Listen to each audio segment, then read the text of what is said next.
OSP reaction.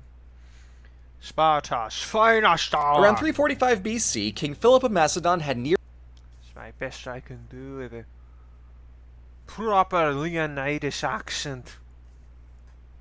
his great conquest of Greece, an immense task no city or empire had ever achieved. All that lay between him and his goal was the valley of Laconia in the southern Peloponnese, home of the legendarily fearsome Spartans. Now, Sparta had defied invaders in the past and had little reason to fear the Macedonian king. So when Philip warned that if I come into your lands I will defeat you and drive you out, never to rise again, Sparta replied with a single word: if.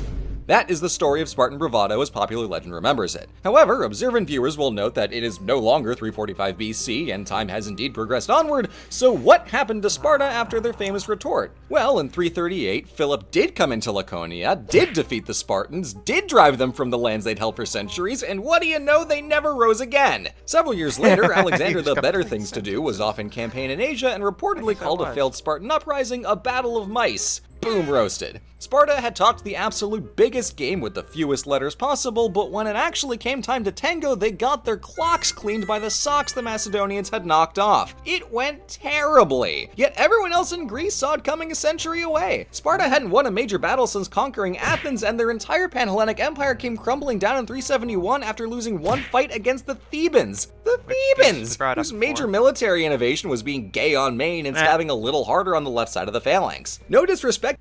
Oh, wow. If you don't know what he's talking about, watch his video on the Sacred Band.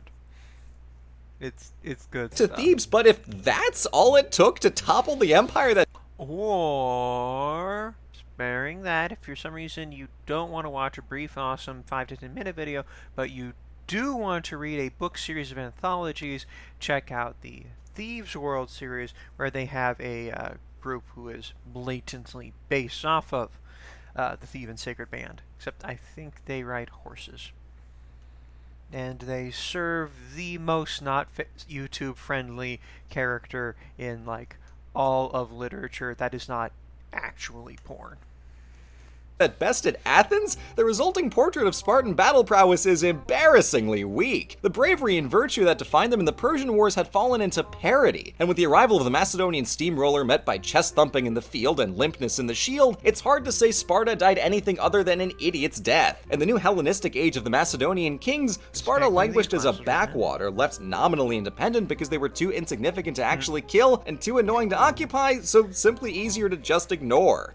I've had that in a game of Crusader Kings, though. Last time it's my fourth time out. I was like, what am I gonna do? I guess I'm gonna play Africa. I'm gonna conquer Africa for once. You get a couple of little countries left over, just hugging the bottom of the map. And you're like, yeah, maybe if I just leave them alone for a couple of centuries, some of my vassals will conquer them, and then they did. It is hard to imagine that Sparta could accomplish anything. Welcome to Sparta, home of overcompensating crybabies. Better than Athens sometimes. The country we worship now that worshipped Sparta. Of honor or renown after this hard a fall. Yet, once again, when we should have been worshipping Persia, human rights is better than democracy. I said it. If we wind the clock forward, we see something remarkable. Not a military victory, don't be ridiculous, this is Sparta we're talking about, but an extraordinary demonstration of valor by two outstanding Spartans. To see how, let's do some history. Now, as if I haven't thrown enough scholarly caveats in the way of this story, it bears noting that our primary source here is Plutarch, a Roman biographer writing 4 centuries after the fact at a time when Sparta was a theme park caricature of itself for the amusement of rich Roman tourists. Everything Plutarch says about Sparta plays to that macho stereotype. Plutarch is also a devoted worshipper of the drama, and everything he writes is a holy offering to the great god. It's not my fault if it's compelling. Goddess of midnight confessions and tearful goodbyes in the rain. Despite all this, Plutarch is still the best source we have, and his biographies make for compelling reads. So, onward to Sparta. Almost 1 century to the year after Sparta ran... That's like... If 1,000 years from now, our greatest source for what the heck was up with Disneyland is like some of those... Like the documentaries they did for Disney Plus about the rides that were like really super complimentary, which were informative and good, but like really weren't allowed to say anything bad as opposed to a more nuanced take from, say, Defunctland, who I also did a reaction to. in their mouth with that if business, Cleomenes 2 days ago. III takes his place as king of the Achaemenid dynasty. Sparta had 2 co-regent kings from 2 different dynasties, it's the whole thing, and he was scandalized by the really moral cool. decadence, obsession with material wealth, and disinterest with statecraft that had infected Spartan life. In the decade prior, the other dynasty's king, August IV, had attempted to reform the state and restore some discipline, but Cleomenes' own father, Leonidas II, opposed the plan, sabotaged his reforms, and got him sentenced to death. Whoopsies. So Cleomenes wanted to softly apologize for the backstab and make good on what Agis had intended. With the help of his mother, Cratysiclea, he started a war with the Achaeans to the north and threw a mini coup on the Spartan government to make way for his reforms. Cleomenes' inspiration was the ancient Spartan Lycurgus, who is said to have given Sparta its military might and anti-luxury lifestyle. He knew that going to war with a reduced Spartan population Sparta's restrictive citizenship system basically just had provisions for removing citizenship, never granting it, so Sparta was constantly bleeding citizens with every battle they lost. That makes sense. By the late 200s BC, they had a fraction of the citizens they had by the time of the Persian Wars. was a bold strategy, but his idea, according to Supreme Sparta, And considering they were like always vastly outnumbered by their slaves, I'm amazed it worked at all. Plutarch was that, win or lose, restoring Sparta's ancient discipline, purpose, and excellence were worth the risk. Cleomenes' choice to live in an austere house and act virtuously made other Greek kings say that he alone was a descendant of Heracles. So Plutarch claims, purely. Which is to say that they weren't going to mimic his own, which is to say, we admire what he's doing. I mean, we're not going to. He's so cool and honorable and virtuous and unadorned and hot and noble and hot, and we're not going to. For literary effect. But the campaign continued, and Cleomenes captured the city of Argos for the first and only time in Sparta's history. Unfortunately, their Achaean enemies called in Macedonia for help, and their superior numbers, weapons, and training pushed Sparta out of Argos and back into Laconia, I do wish you would keep like a date in one of the corners, because I quickly depriving them of all the territory they had so swiftly and dramatically gained. At the same time, his beloved wife Agiatis died while he was in the field, and Cleomenes was Ah, cruel fate, my wife dead, and only my dozens and dozens and dozens of battle brothers to console me. heartbroken. Here you can really see to the read that. Roman influence in the narrative.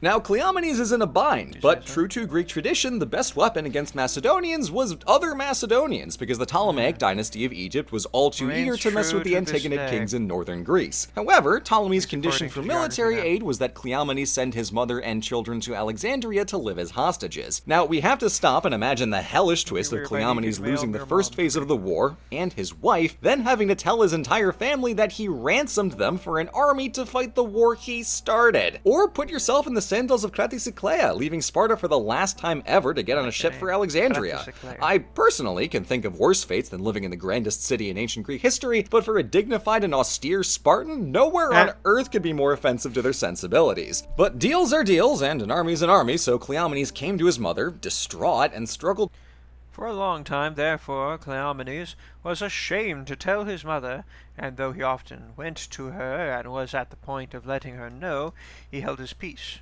Finally, when Cleomenes plucked up the courage to speak of the matter, his mother burst into a hearty laugh and said, "Was this the thing which thou wast often of a mind to tell me, but lost thy courage? Make haste, put me on board a vessel, and send this frail body, wheresoever thou thinkest it will be of most use to Sparta, before old age destroys it sitting idly here."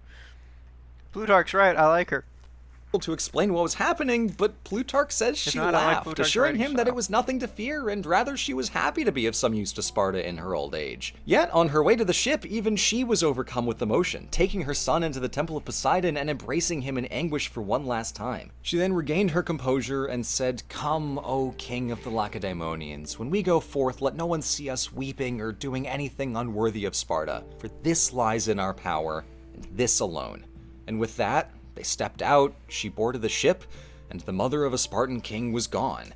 This moment of supreme political and military weakness becomes a demonstration of pure selfless virtue. Yet, as we've learned so far, the story continues, and it doesn't work out great for Cleomenes. For a minute there, it looked alright, but there was no defeating the Macedonian war machine for good. He made major gains in the Peloponnese, and once again got close to restoring Sparta's old domains, but it all came crashing down at the Battle of Silesia, which reads suspiciously similar to the Battle of Thermopylae, complete with a betrayal and the enemy outflanking the Spartans through a narrow mountain pass. Maybe the Spartans Spartans truly are that incapable of learning from past mistakes, but I choose to interpret this as Plutarch paying Cleomenes the highest compliment by giving him the full Leonidas All I can see is this guy eating his dad's ear. Sorry, his daddy's ear. treatment with all the dignity Sparta. and glory that entails. Of the 6,000 Spartans in the field that day, 4,000 had been trained through Cleomenes' reforms, and all but 200 died. Nearly the entire Spartan citizenry died defending Sparta. Cleomenes escaped to Egypt, Sparta. where he reunited with Cratysiclea, but Sparta itself died in that battle, as the polis was occupied by the Macedonian king and the ancient dual kingship was broken. But even if they survived the war, it wouldn't have mattered once Rome came onto the scene in the following century, so maybe Sparta got the good ending after all with one final Thermopylae. While most of Sparta's choices have been, and continued to be, absolutely moronic on paper, I can't help but respect the commitment to an idea when it Winning is off the table, so we'll lose honorably and give them a hell of a would have been infinitely easier to continue lazing around like It's basically how every one time I play Magic the Gathering goes. Not that I've done that in like 10 years. they had been for the past century and a half. The meme reading of this story is that Sparta loses again, but the moral Plutarch and later poets derived from this is that virtue cannot be outraged by fortune. They knew they were screwed, but they never gave up or quit from doing what's honorable. It's telling that Plutarch makes the life of Cleomenes a foil to Rome's Gracchi brothers, who likewise died for their ideals. Cleomenes and Cratysiclea showed more than just grace under pressure, they proved how peril and even failure can forge moral excellence. And that is a hell of a lot more impressive than saying if. Thank you for watching. This story is perhaps best adapted by the Alexandrian Greek poet Constantine Cavafy in his poems In Sparta and Come, O King of the Lacedaemonians, which longtime viewers of the channel may recall I wrote my undergraduate honors thesis all about. It's linked down with the sources. One day, Cavafy will get his History Makers episode, I promise you that, and I'll see you in the next one.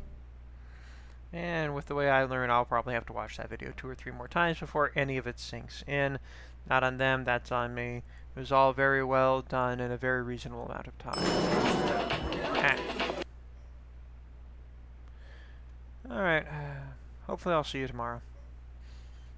Like, comment, subscribe, especially comment if you want to see me react more to OSP.